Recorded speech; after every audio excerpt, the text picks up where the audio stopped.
Private equity fund structure. Sounds complicated, right?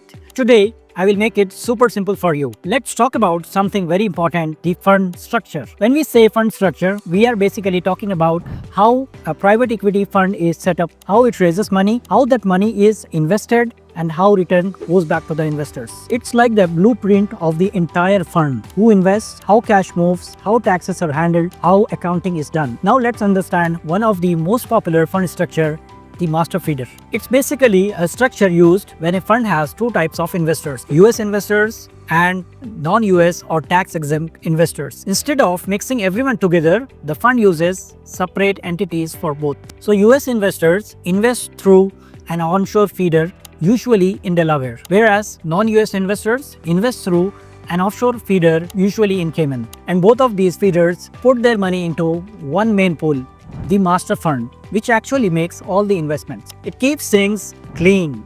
US investors don't want offshore structure, non-US investors don't want US tax filings.